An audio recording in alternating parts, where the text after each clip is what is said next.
오늘은 고린도전서 15장의 말씀 나눌게요. 오늘 고린도전서 15장의 말씀은 부활장이라고 표현합니다. 그래서 그리스도의 부활과 역사적 확실성이라는 제목으로 우리의 말씀을 나누겠습니다.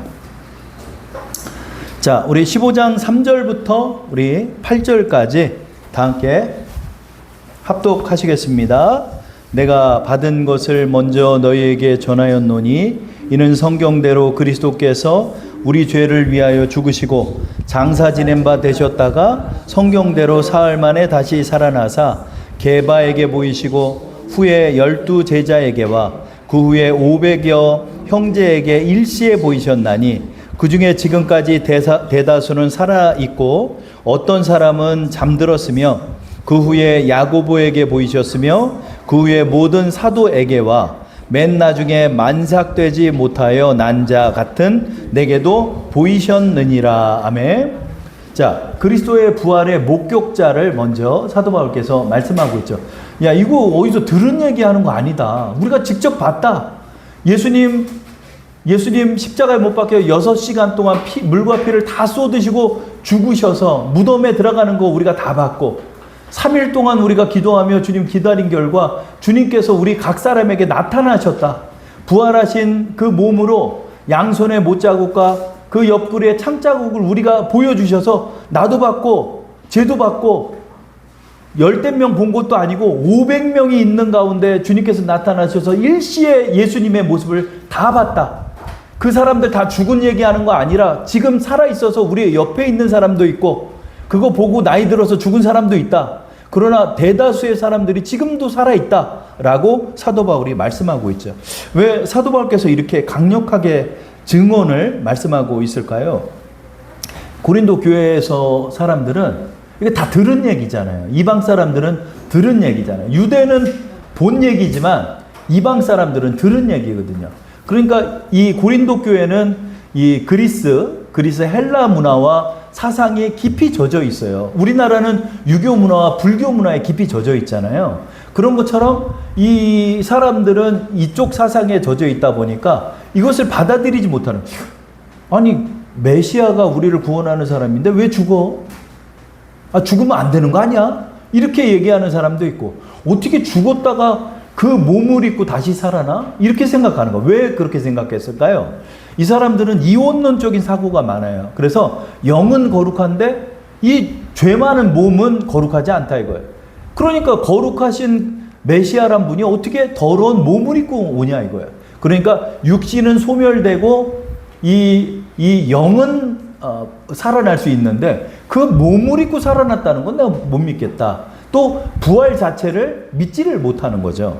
이러다 보니까 이런 사상 속에서 자꾸 믿음이 화합치 못하는 거예요. 자꾸 의심이 들어오고 내 생각이 들어오고 이러니까 사도 바울이 먼저 3절에서 8절에 걸쳐서 먼저는 우리가 봤다 이거예요. 우리가 봤다 이거. 나도 봤다 이거. 나도 봤다 이거. 예수님께서 다메섹 선상에서 사도 바울에게 나타나셔서 환상 가운데 사울아 사울아 내가 나를 왜 핍박하느냐 주님이 나타나셔서 그 모든 것을 다 보여주셨다는 거예요. 우리 모두가 다 본 사람들이다 라고 바로 예수의 부활을 증언하고 있는 거죠. 그렇죠? 그래서 이 부활의 확실성을 우리가 갖고 있어야 돼요. 예수님께서는 그 육신이 반드시 죽으신 거고 죽으신 후에 3일이 지나서 그 몸을 입으시고 새롭게 부활하신 거예요. 이 부활 신앙이 없다면 우리의 신앙도 다 헛것이죠. 우리가 일요일 날 모여서 왜 이러고 있어?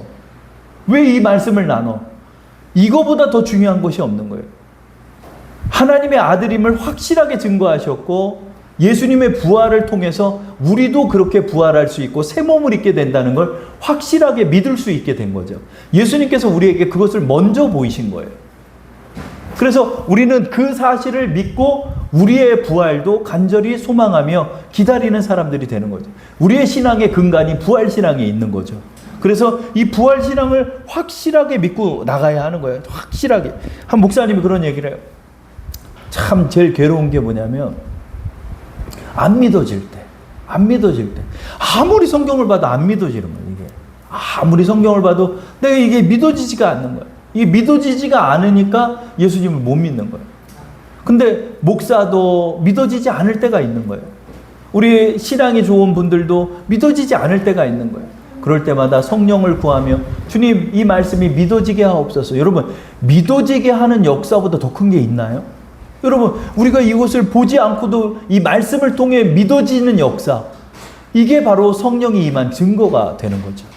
이거보다 더 큰 증거가 있나요? 여러분 우리가 믿어졌기 때문에 저 목사 된 거고, 이것을 믿고 있기 때문에 우리가 교회에 모여서 이 신앙과 믿음을 가지고 살아가는 거죠. 그렇죠? 이게 바로 하나님의 은혜라는 거죠. 근데 고린도 교인들은 이것이 자꾸 흔들리는 거야. 아 이게 맞아, 이게 자꾸 아닌 거 아니야? 이렇게 생각하는 거죠. 우리 12절 한번 읽어볼까요? 그리스도께서 죽은 자 가운데서 다시 살아나셨다 전파되었거늘 너희 중에 어떤 사람들은 어찌하여 죽은 자 가운데서 부활이 없다 하느냐, 그런 거예요. 이 이방인들도 그렇고 유대인들도 그렇고 자꾸 부활을 스스로 판단하면서 이 헬라 문화에 젖어가지고 잘못된 판단을 하고 있다는 거죠. 유대 랍비들조차도 하나님께서 인간을 영과 몸의 통일체로 만드셨으나 인간이 죽음에 처할 때 영은 하나님께로 돌아가고 육은 땅의 먼지로 돌아간다고 생각했으며, 종국적으로 부활의 때 땅의 먼지로 돌아간 것이 다시 모여 살아날 때와 같은 몸으로 부활하게 될 것이라 주장했다. 그러나 인간의 죽음 이후 그리스도의 재림과 함께 새로운 몸을 입게 되는 것이다. 그러니까 이 사람들은 이렇게 생각한 거예요. 그냥 육신은 소멸된다고 생각해요. 다 썩어 없어지니까 육신은 죄 많은 몸이니까 살아나고 영만 살아난다 라고 생각한 거예요. 그러나 주님의 부활하셨을 때 영만 살아났나요? 아니죠. 예수님께서 도마에게 그랬죠. 내 손 만져봐라. 야, 내 손에 못자국을 봐라. 내 옆구리에 창자국을 봐라. 너희 뭐 음식 있냐? 갖고 와봐. 같이 먹자. 같이 먹었어요. 주님께서 같이 먹으셨고, 그러나 제자들이 보는 가운데 호련히 또 사라졌어. 그리고 또 갈릴리 인근에 또 나타나셨어. 또 엠마오로 가는 두 제자에게도 나타나셨어. 그러니까 예수님이 입은 몸은 새로운 몸이라는 거죠. 그러나 육신을 갖고 있는 몸이라는 거죠. 왜? 육신이 있으니까 생선을 드셨죠. 빵도 드셨죠. 우리가 새 몸을 입게 되는 거예요. 여러분, 이후에 우리가 죽게 되면 우리가 전부 다 화장장으로 가서 우리의 육신은 사라지겠죠. 그렇죠? 우리의 자취는 사라지겠죠. 우리의 영혼은 주님 앞으로 다다르고 예수 그리스도께서 이 땅에 재림하시는 그날 호령 나팔 소리와 함께 그 모든 사람이 새 몸을 입게 되는 때가 오는 거예요.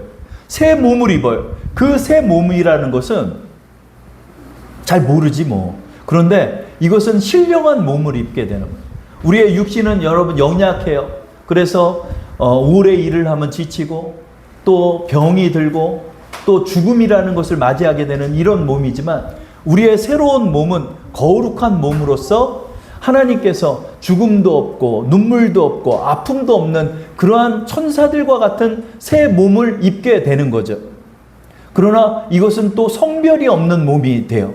그래서 사두개인이 예수님 앞에 질문했을 때, 예수님, 천국에서 장가 가는 거는 어떻게 되나요? 뭐 이런 걸 막 물어봐요. 그랬더니 너희가 지식이 부족하여 오해하였도다. 주님이 그랬죠.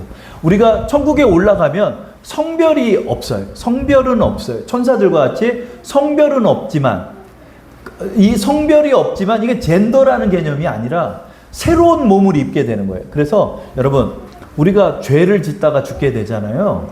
죄를 짓다가 죽게 되는데 우리 요한 웨슬레께서도 이렇게 표현해요. 여러분, 우리의 죽음과 함께 여러분 안에 있는 성령이 여러분을 의롭다 증언하시고 여러분이 이제 새 몸을 입게 되는 그때 여러분이 죽음과 함께 여러분이 영화롭게 되는 거예요. 영화로운 존재가 되는 거예요. 그게 어떤 걸까? 감히 상상할 수 없어. 그런데 영화로운 존재가 돼요. 죄가 없는 그런 영화로운 존재가 돼요.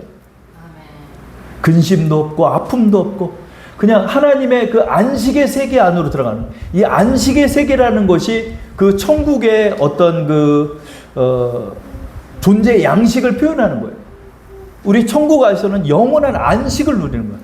이걸 어떻게 표현할까?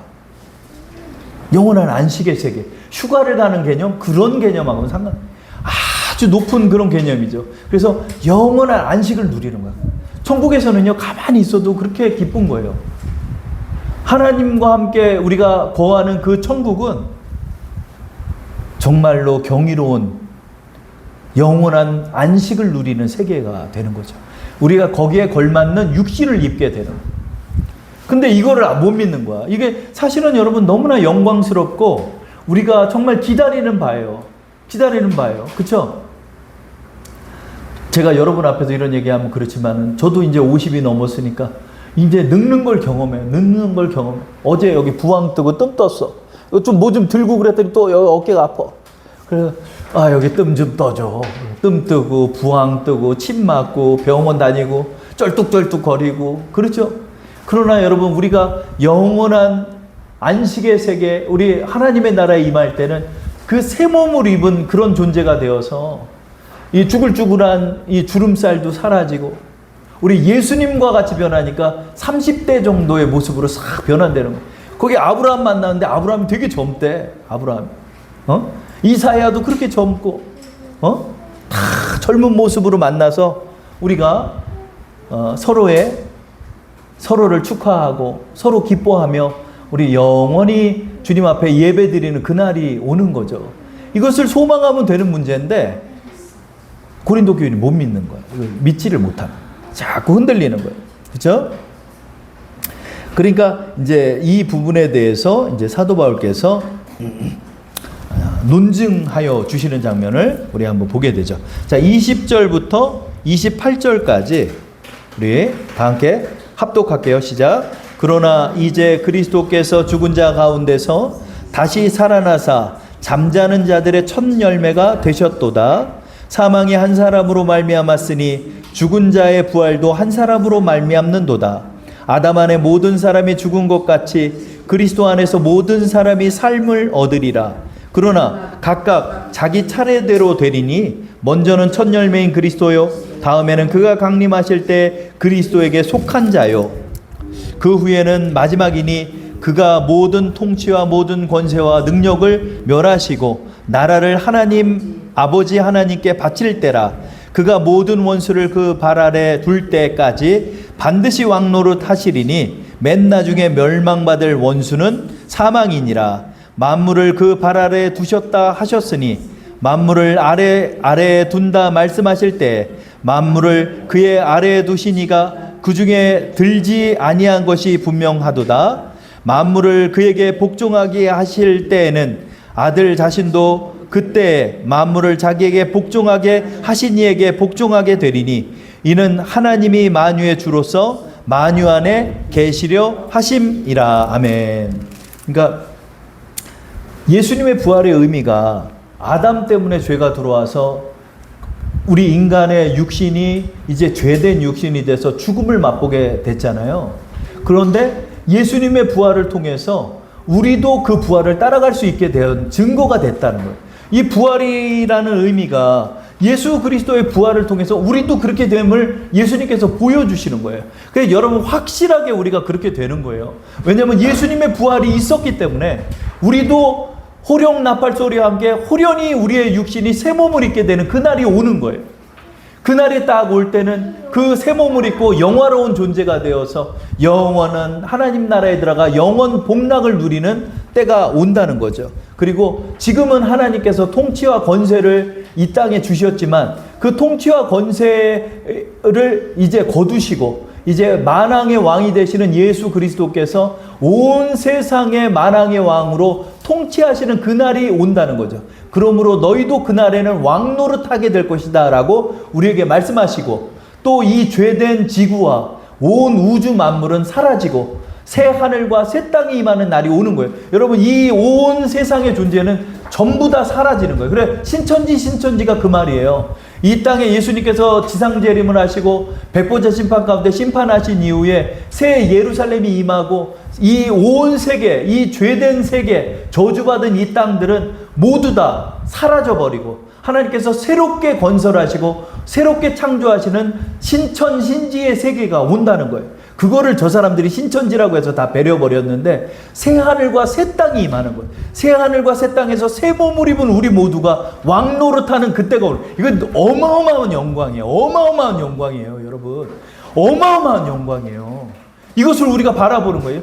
여러분, 그 놀라운 거예요. 지금 생명의 면류관을 쓰고 하나님께서 새롭게 하신 그날, 사단과 마귀가 전부 다 불못에 떨어지고 죄된 모든 죄인들이 지옥불에 떨어져서 이제 이 안에는 온 거룩한 하나님의 백성들이 모여 하나님을 찬양하는 그날, 이 영화로움은 우리가 이루 표현할 수가 없는 거예요. 세상에서도 아카데미 영화상을 받아도 그렇게 영광스럽게 여기는데, 여러분, 우리가 하나님 나라에 임하는 그 영광은 어마어마한 영광이에요. 여러분이 섬기시는 그 모든 것들을 제가 상은 못 드리지만 하나님께서 여러분에게 어마어마한 상을 주시는 거예요.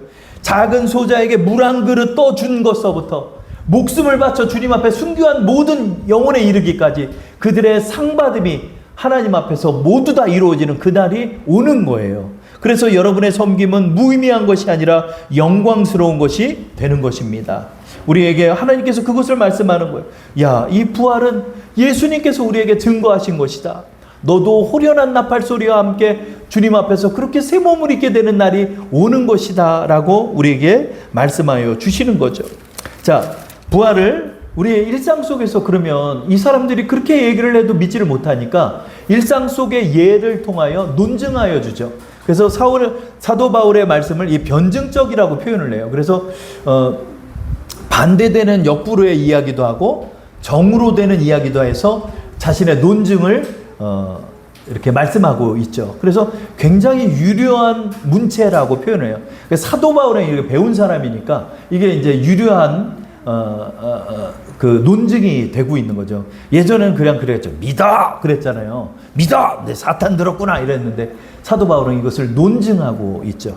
자, 못 믿는 고린도 교인을 향해 어떻게 논증할까요? 우리 일상생활에서 보는 씨와 또 동물의 종을 통해서 우리에게 논증하여 주는 장면을 우리 35절서부터 한번 보도록 할게요.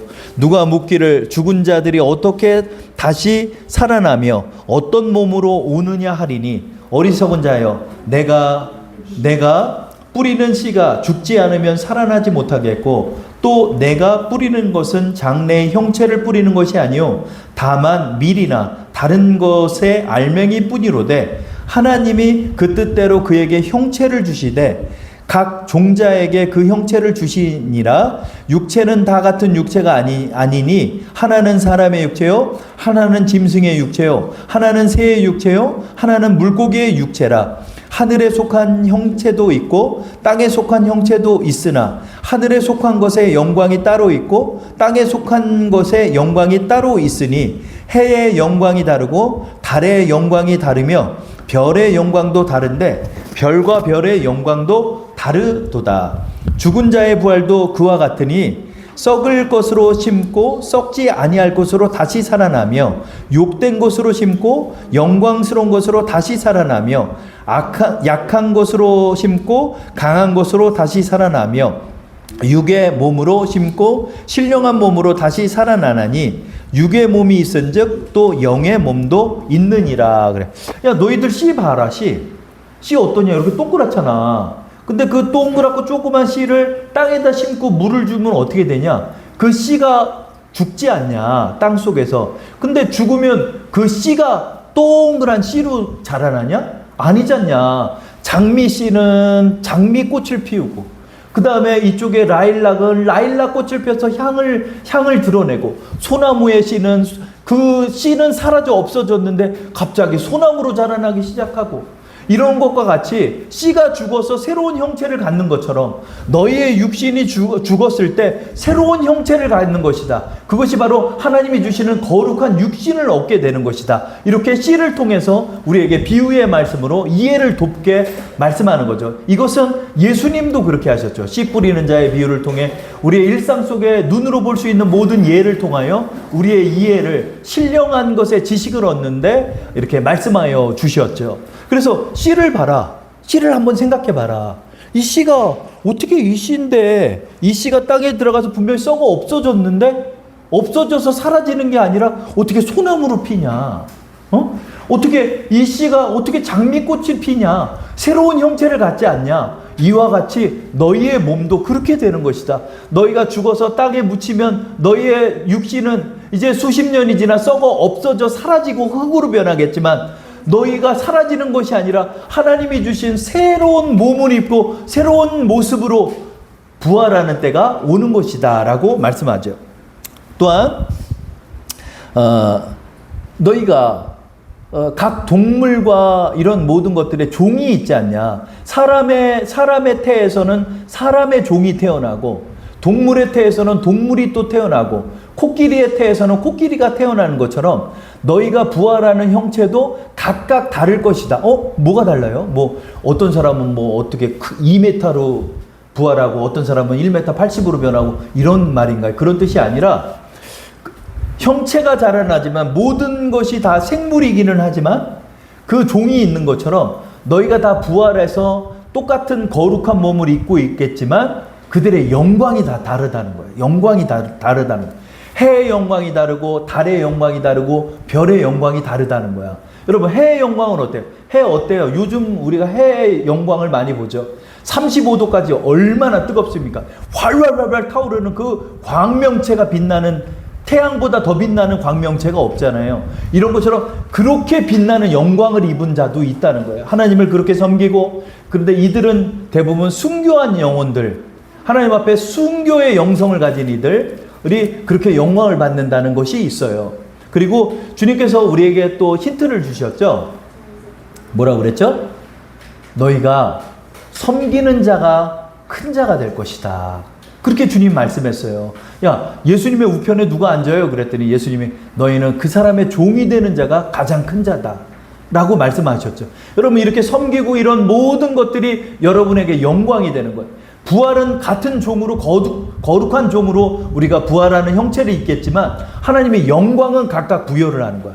영광은 야 너는 이렇게 교회를 섬기고 그리스도를 이렇게 순교하기까지 이렇게 하나님을 증거하였느냐? 너는 해의 영광을 입는 광명한 해의 영광을 입고 달의 영광이 또 있죠. 달은 어때요? 은은하죠? 은은하잖아요. 달빛을 봐도 좋잖아요, 여러분. 그죠? 달의 영광도 있다는 은은하게 달의 영광. 별은 어때요? 껌뻑껌뻑 한참 찾아봐야 돼. 이렇게 별을 보려면. 북극성이 어디 있지? 이거 많이 전만해. 그래도 빛은 나잖아요. 그런 사람이 있고. 천국에서 누가 그런 얘기 하더라고요. 천국에서 지금도 빤스만 입고 돌아다니는 사람이 있대. 누구요? 그랬더니 예수님 우편에 있던 강도. 예수님 우편에 있던 강도는 뭐 해본 게 없어. 하나님의 영광을 위해 뭐 해본 게 없어. 숨 넘어가기 1시간 전에 예수님 앞에 말하는 예수님 저 좀 부탁드립니다. 그랬더니 내가 오늘 나와 함께 낙원에 있으리라. 그리고 꼴딱 죽었어. 하나님 앞에 한 게 하나도 없어. 이런 영광이 다르다는 것을 생물의 종을 통해서 우리에게 설명해 주고 있죠. 자, 50절서부터 54절 읽고 마칠게요. 이게 15장이 깁니다. 자, 50절에서 우리 한번 읽어볼까요? 형제들아, 내가 이것을 말하노니 혈과 육은 하나님 나라를 이어받을 수 없고 또한 썩는 것은 썩지 아니하는 것을 유업으로 받지 못하느니라. 보라, 내가 너희에게 비밀을 말하노니 우리가 다 잠잘 것이 아니요 마지막 나팔의 순식간에 후련히 다 변화되리니 나팔 소리가 나매 죽은 자들이 썩지 아니할 것으로 다시 살아나고 우리도 변화되리라. 이 썩을 것은 반드시 썩지 아니할 것을 입겠고 이 죽을 것이 죽지 아니함을 입으리로다. 이 썩을 것이 썩지 아니함을 입고 이 죽을 것이 죽지 아니하는 것을 입을 때에는 사망을 삼키고 이기리라고 기록된 말씀이 이루어지리라. 그죠? 호령 나팔 소리와 함께 호련히 우리가 새 몸을 입어. 그러면 그동안 다 자나요? 아니에요. 죽은 자들은 백보자 심판은 받지 않았으나 예수 그리스도의 이름이 있는 자와 예수 그리스도의 이름이 없는 자가 음부에 떨어져 있고 그 다음에 낙원에 이르러 있는 거예요. 그래서 부자와 나사로의 장면을 보면 나사로가 아브라함의 품에 있죠. 그러나 그것은 예수님의 재림 이전의 사건이잖아요. 그럼에도 불구하고 아브라함의 품에서 낙원에서 천국을 누리고 있고 지옥불에 음부라는 곳에 떨어져서 그 부자가 고통을 받고 있는 것처럼 죽은 모든 자들은 어디를 더 헤매는 것이 아니라 천국에 임할 자와 지옥에 떨어질 자는 이미 정해져 있는 거예요. 그래서 저는 이런 예를 어디로 들으면 구치소를 예를 많이 들어요. 구치소는 아직 판결을 받지 않았지만 죄인들이 있는 곳이에요. 그래서 그 사람이 판결을 받고 형량이 부여가 되면 형무소로 가게 되는 것처럼 음부에 떨어지고 천국에 이르는 자는 예수 그리스도의 이름이 있냐 없냐의 여부를 따라서 하나님께 판단하시고, 이러한 모든 이들이 예수 그리스도의 재림과 함께 새 몸을 입는 날이 오는 거예요. 새 몸을 입게 되는 그 모든 날, 백보자 심판 안에 전 민족이 다 모여 하나님 앞에 심판을 받는 거예요. 그래서 그 요한계시록의 그 이마에 어린 양의 이름이 있는 자, 어린 양의 이름이 없는 자를 구분하시는 그런 사건들이 이루어지는 것처럼 예수 그리스도를 믿는 게 그렇게 중요한 거예요, 여러분. 그래서 호련히 너희가 변화되리니, 그래서 우리가 거룩한 몸을 입어야 거룩한 곳에 임하죠. 천국에는 죄인이 올 수 없어요, 여러분. 왜냐하면 거룩한 곳이기 때문에. 그렇기 때문에 우리가 전부 다 변화되는, 지옥 가는 사람도 새 몸을 입는 거예요. 지옥 가는 사람도 새 몸을 입고 그 몸을 입고 지옥불에 떨어지는 거예요. 그래서 이것을 우리가 기억하면서 주님이 말씀하죠. 그래서 여러분, 이 부활절은 영광스럽기도 하며 우리를 두렵게도 하는 사실입니다. 그래서 두렵고 떨림으로 너희 구원을 이루라 주님이 말씀하셨죠. 우리의 두려운 마음도 있어야 돼요. 우리의 내 형제가 지옥에 떨어져서는 절대로 안 되는 거예요.